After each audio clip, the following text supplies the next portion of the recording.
You'll be fine going to the hospital alone, right? I swear, I'll send you straight to hell. My name is Emma, and I'm currently 9 months pregnant. It's my first time giving birth, so while I'm filled with anxiety, I feel truly blessed about welcoming a new member into our family. My husband David is a white-collar worker and has weekends off. However, he doesn't offer much support around the house or help with shopping. This is because he usually goes back to his parents' home on weekends. David has a deep bond with his in-laws, and since their home is nearby, he spends almost every weekend there without any specific reason. Since becoming pregnant, I've been cautious about lifting heavy objects. For instance, when buying heavy items like rice. Understanding friends often help out. My daily routine starts by waking up early, preparing breakfast for David, and seeing him off to work.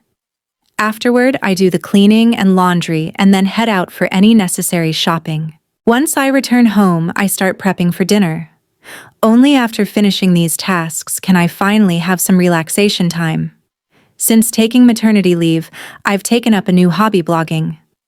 Every day, I write a diary accompanied by photos I take, such as meals, the blue sky, flowers blooming in the garden, and more. Many friends and acquaintances leave comments, and these moments of journaling have become small daily joys for me.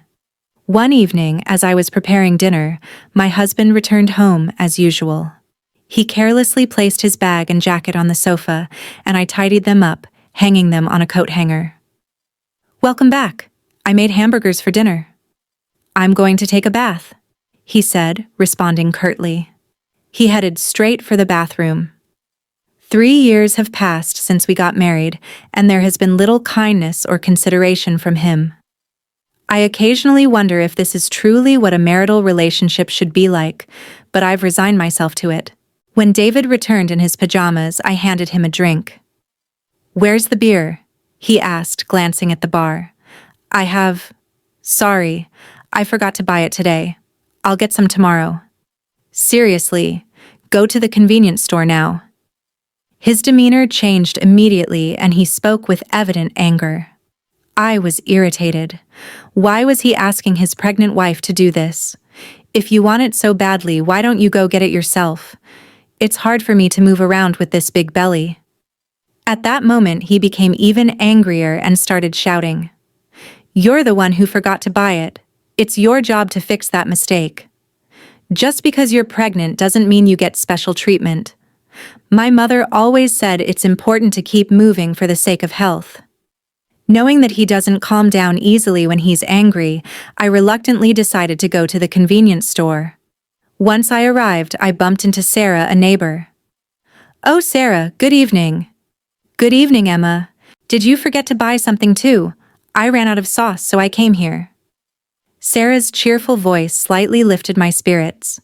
My husband really wanted beer, and he told me to buy it. Why didn't he just go himself? That's what I said, but it didn't get through to him. "It sounds like you're having a tough time, Emma." After walking together for a bit, Sarah and I parted ways at a crossroad. When I returned home, David was lounging on the sofa watching TV, having not even cleaned up after dinner. "Why did it take you so long? What were you dawdling around for? Give me the beer." David's disgruntled voice and his insensitive remarks made my heart ache. However, I handed him the beer without a word and began cleaning up after the meal. How could he say such things to me, especially when I'm pregnant? I felt the urge to retort, but I didn't want another shouting match. So I remained silent. Afterward, I had my dinner, took a relaxing bath, and headed to the bedroom. The next morning, David acted as if nothing had happened. It seems he's the type to forget everything after a good night's sleep. However, I couldn't forget his words from the previous night, and I consciously ignored him. "Why are you making that face so early in the morning? Don't take it out on me. I'm heading to work now. So be a bit considerate. You know, the importance of appreciation, right?" Due to what he said, I was filled with the urge to retort, "That applies to you, doesn't it?" But out of shock and disbelief, all I could do was sigh deeply and see him off. "Be careful, right? I want dinner tonight. See you?" Without any explanation, David left in a hurry. After seeing him off, I took care of household chores and went shopping as usual. However, since David mentioned he wouldn't be having dinner, I decided to prepare something simple just for myself. Then, as I was about to start my meal alone in the evening, I heard David's unexpected return and rushed to the entrance. "I'm back. Thanks for your hard work, but you said you didn't need dinner today, right?" "Yeah, but my drinking party got cancelled. I'm hungry. You have something to eat, right?" "Well, I only prepared a meal for myself today." Upon hearing this, David's face contorted with anger. "Didn't you even consider the possibility I might come back? This is unbelievable." Saying that, he moved to the dining table. Upon seeing the dinner I prepared, his mood worsened. "What do you call this a meal? I seriously question if you're properly doing your duties as a housewife. Don't waste the money I'm working for." I quickly prepared something for myself. "Please don't get mad like this. Maybe you should learn proper cooking from my mom. Honestly, I've always found your cooking lacking." Again, he always compares me to his mother. Doesn't he realize how hurtful these comparisons can be? "I can't eat this. Go buy something." Hearing this, my heart sank further. What does he think of me? It's already night and I've taken a bath. Can't you go buy it yourself? Forget it. You forgot to buy beer yesterday. Didn't prepare dinner today. It's so frustrating. I'm going back to my parents' place. David stormed out. Left alone in the house, I strangely felt a sense of relief. The next morning, as I expected, I received an angry call from David's mother. "How can you not serve David a proper meal? This feels like moral harassment, if not worse." I explained what happened yesterday, but she wasn't accepting it, so I apologized and ended the call. After the call, my mood plummeted. Since David wasn't home, I decided to have a leisurely late brunch. However, the thought of David coming back tonight weighed on my mind. Considering yesterday's events, I decided to make tonight's dinner special. I shopped with more care than usual, picking out ingredients and adding David's favorite beer to the cart. I was determined to prepare a dinner that would earn David's praise. I shortened my blog update time a bit to allocate more time to cooking. After dedicating ample time to preparations, the table was set beautifully as if it was a special occasion. Looking at it, I felt a sense of accomplishment and couldn't help but praise myself. With this, he should definitely be satisfied. I waited patiently in the dining room for David to come home, but as time passed, there was no sign of him. I tried contacting him several times via my smartphone, but there was no response, and I became more worried as the clock continued to tick. 1 hour, then 2 hours passed. I began to get anxious. Did he possibly go to his parents' house? Thinking this, I called David's parents to check, but they said he hadn't come there either. I tried calling David multiple times, but still there was no response. As midnight approached, just when I was considering contacting the police, a staggering David returned home. He seemed clearly drunk. "I'm home." Hic. I rushed to the entrance in concern and found David lying on the hallway floor. "What happened? Are you okay?" Hearing my voice, he responded angrily. "Too loud. Go away." He then staggered towards the dining room. When I tried to support him, he forcefully shook off my hand. "Don't touch me. Don't come near me with that ugly face. To think you're my wife." In his drunken state, he spat out those words and then just lay down right there. Those words were beyond shocking. Why? Why can't he consider others' feelings? His remarks hurt me deeply, and I was filled with thoughts of maybe he no longer sees me as family.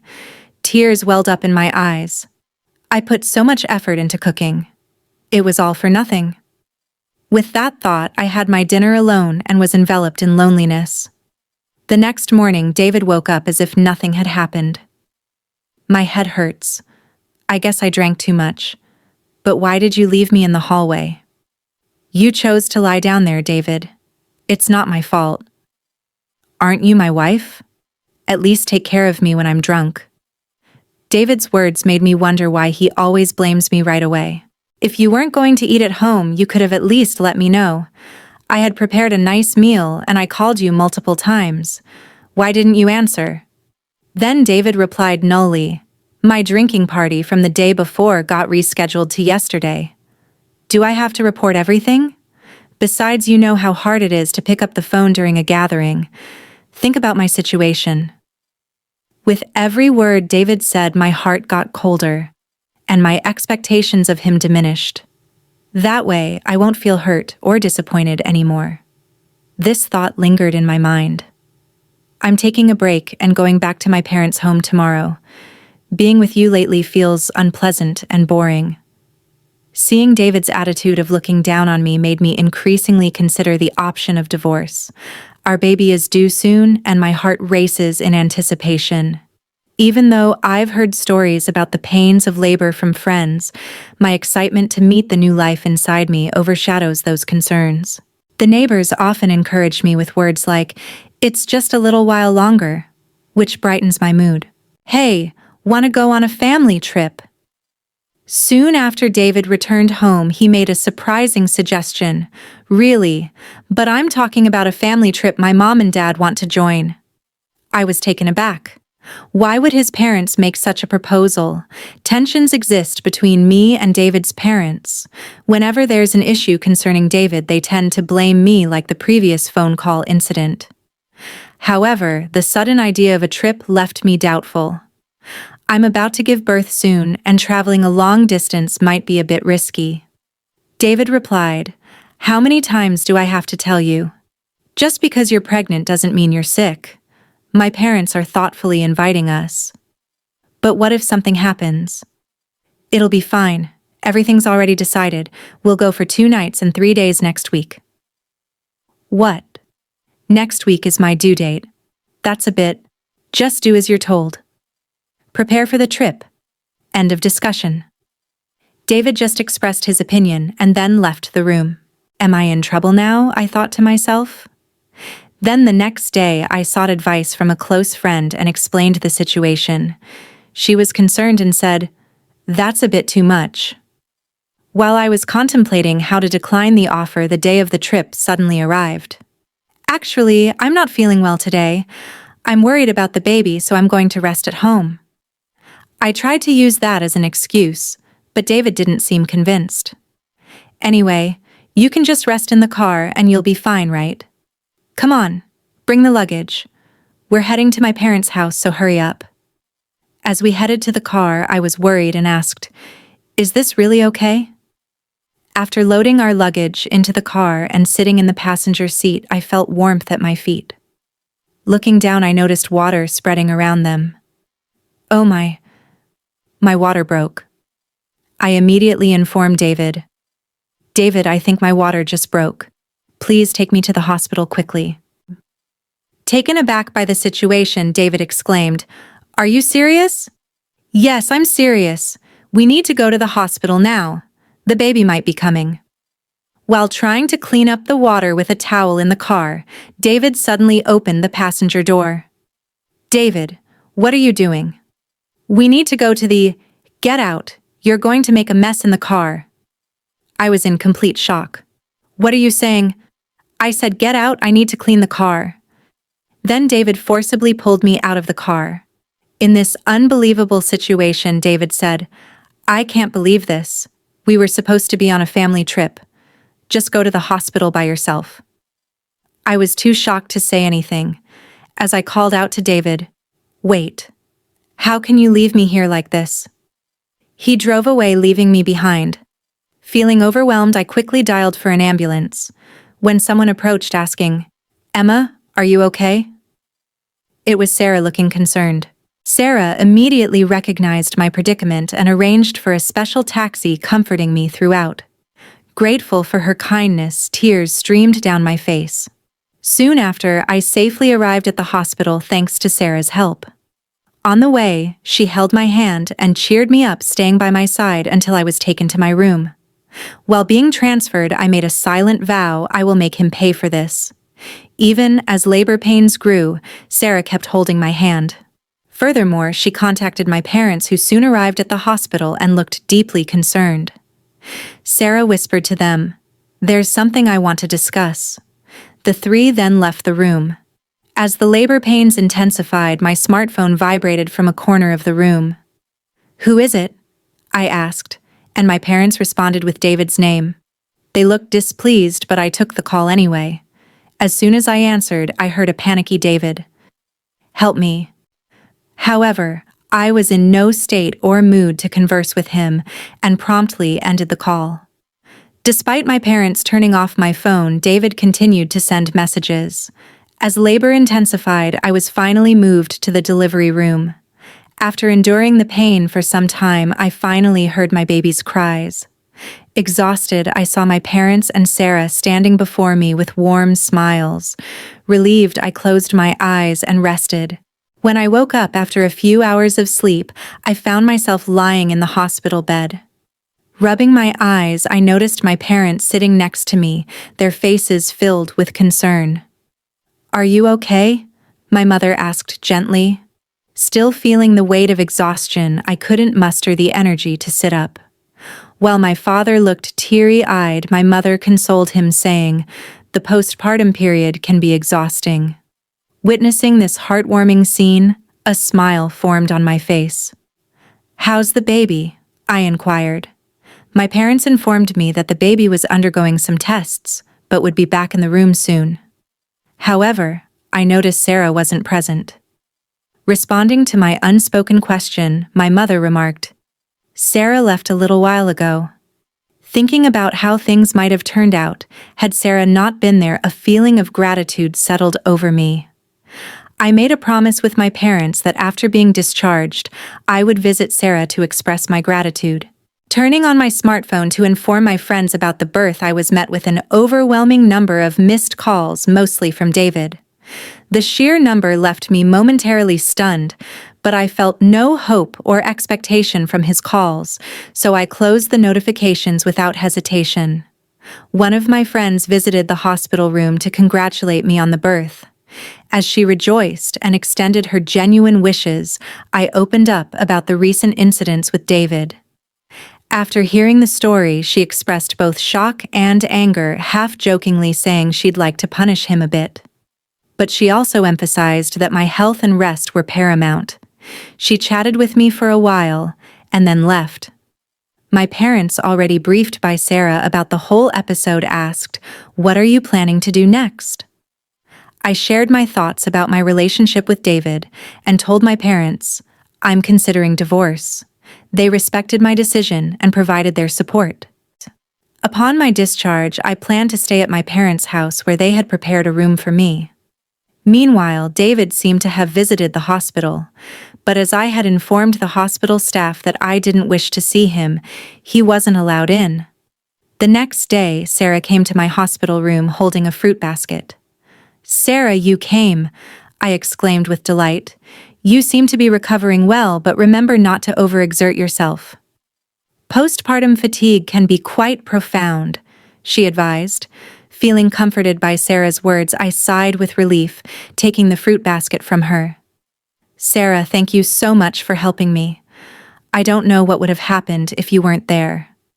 I expressed my deep gratitude as I bowed deeply. Sarah gently laughed, saying, "What's most important is that both you and the baby are healthy. I just want a small hand." Regardless, I was forever grateful. "Once things settle down, I'll come over to thank you properly." Sarah laughed warmly in response. "You know, I've talked to my husband about what happened. He seemed quite furious." From her words, I could somewhat deduce David's situation. "Sarah, I'm truly sorry for dragging you into this mess," I admitted. "Don't worry. Remember who you owe for being able to work at your current company. This incident is truly hard to forget." At that moment, I heard a stern tone in Sarah's voice for the first time. Sarah was actually the wife of the CEO at the company where my husband worked. When we first moved to this residential area, I had no idea about this fact. However, as we frequently encountered each other at the local supermarket shops and occasionally at convenience stores, we gradually became closer. We even began to enjoy tea together, and during these sessions I learned about the nature of her husband's job. On the other hand, my husband was completely unaware of this background. This was because he didn't even accompany me for our initial neighborhood greetings and didn't prefer interacting with our neighbors. Sarah had previously told me gently, "I don't want to cause any trouble, so don't tell your husband." And I had respected that request. Knowing that I was pregnant and still being forced to endure my husband's unreasonable behavior, Sarah had several times suggested, "Should I talk to my husband about this?" However, I had always declined, not wanting to trouble her. But with this recent incident, perhaps even Sarah reached her limit. That's why my husband kept calling. "Sarah, I really can't thank you enough for everything." Sarah's strong words made me realize how fortunate I was to have someone who'd go to such lengths for me. I couldn't help but tear up. Seeing my reaction, Sarah once again gave me a warm smile. "Emma, you're a dear friend to me. I can't just stand by and watch when something like this happens to a friend." Our conversation was filled with heartfelt smiles. However, my husband's messages didn't stop. Despite the barrage of notifications online, I consciously ignored them all. Thinking about the divorce made my mind clear, and all I wanted was to think about how to live my life with my baby. As I was preparing to leave the hospital, a close friend visited my room, handing me her smartphone and saying, "I want you to see this." Displayed on her phone was a post that had become a major topic on a certain social media platform. When I asked what it was about, she informed me that she had posted about my husband's recent actions on social media. My friend had a significant influence on social media with a massive follower count. One day, she received a reply to one of her posts. The follower who replied had by chance captured a video of the scene where I was yelled at by my husband after being left out of the car. The follower, wanting to protect my privacy, blurred my face in the video, and with my friend's permission shared it online. The video spread like wildfire, and as a result, personal details about my husband and even his company were identified. What? I had no idea it had escalated to this level. My friend, smiling, gently remarked, "Well, they brought it upon themselves, didn't they?" My husband's actions and their consequences were all a result of choices he made. Furthermore, when one of my husband's friends confronted him about the incident, he reportedly excused himself, saying, "I had a prior travel commitment with my parents that day, so I had no choice." Because of the statement, not only my husband but also his parents began to face criticism online. The story spread even in the vicinity of my in-laws' home, and there seemed to be various topics related to my husband's parents circulating on social media. Suddenly, my phone started ringing. When I checked the screen, it was a call from my mother-in-law. That's right, my mother-in-law. My friend, eyeing the screen of my phone with interest, suggested, "Why don't you pick up and give her a piece of your mind?" However, I was so fed up that I felt no words could do justice, and I decided to ignore it. Before I knew it, the missed calls log was filled with names of my husband, father-in-law, and mother-in-law. Ever since the incident was highlighted on social media, even the hospital staff seemed to be aware of my situation and started offering genuine support. Whether my husband or in-laws came to the hospital or called multiple times, the hospital staff didn't allow any contact with me.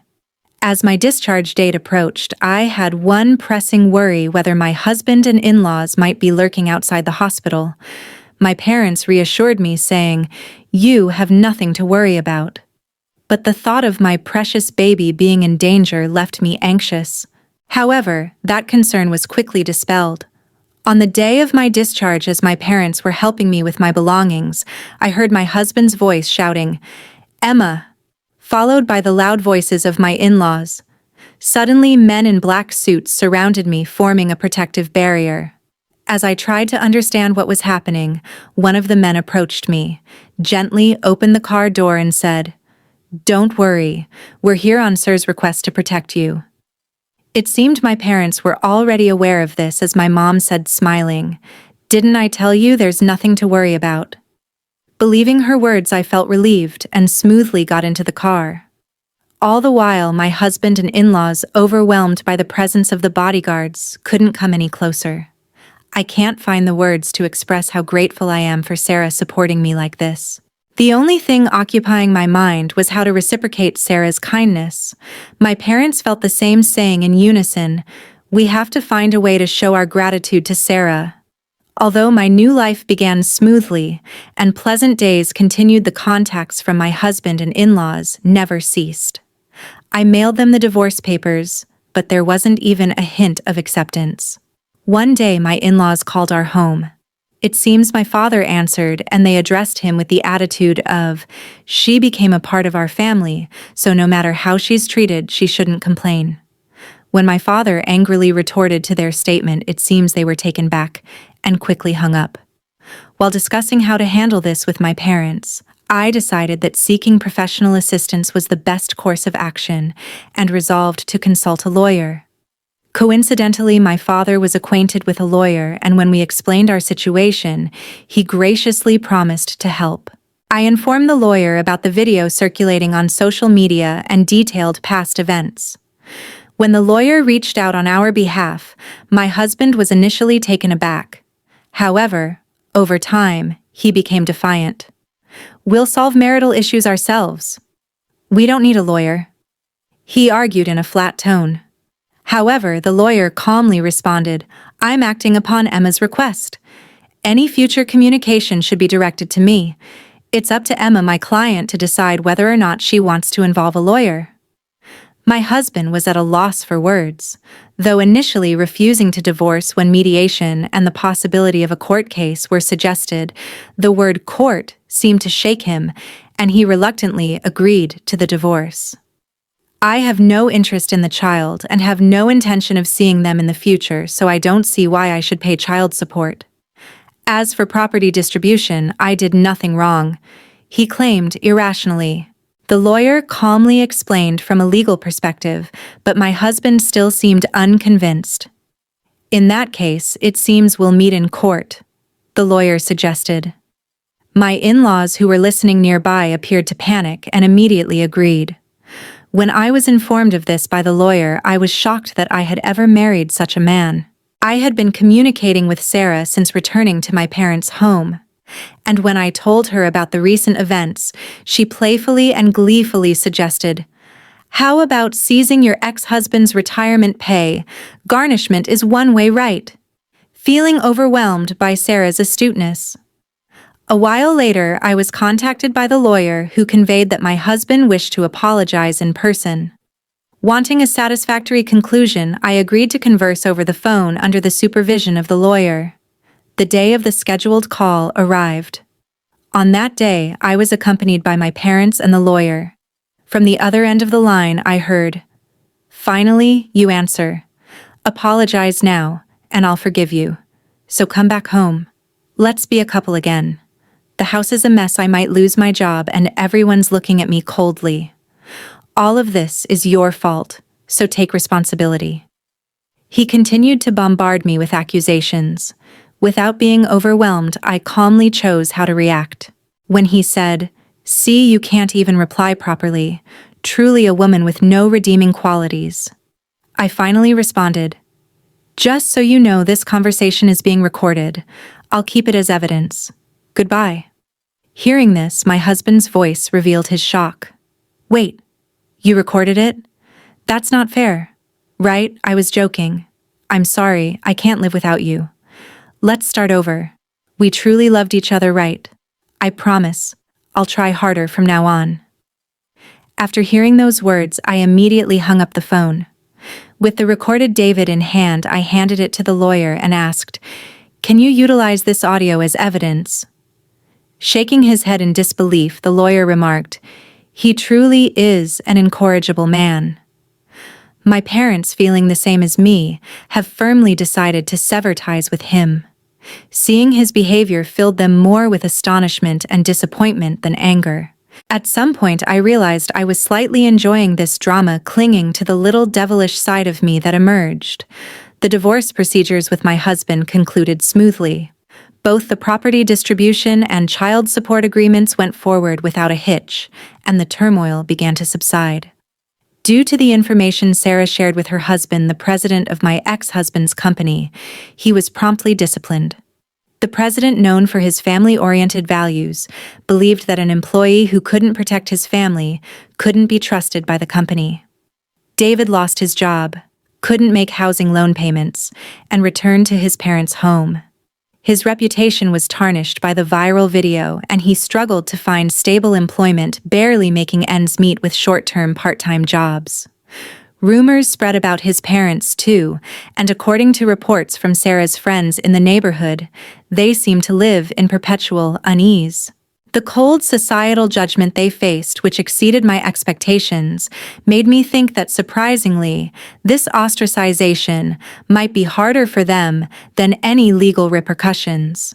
With most matters settled and my health recovering, my parents, my baby, and I visited Sarah's home to express our gratitude. Both Sarah and her husband seemed genuinely happy and doted on my baby, making us feel warm and welcomed. After that, Sarah and my mother became close friends. Similarly, Sarah's husband and my father got along very well, and our families grew close. Furthermore, Sarah and her husband's son was around my age, and, to everyone's surprise, our relationship began to develop in an unexpected direction. A few years later, the idea that I might actually become a part of Sarah's family was something no one could have ever predicted. Life truly is full of surprises.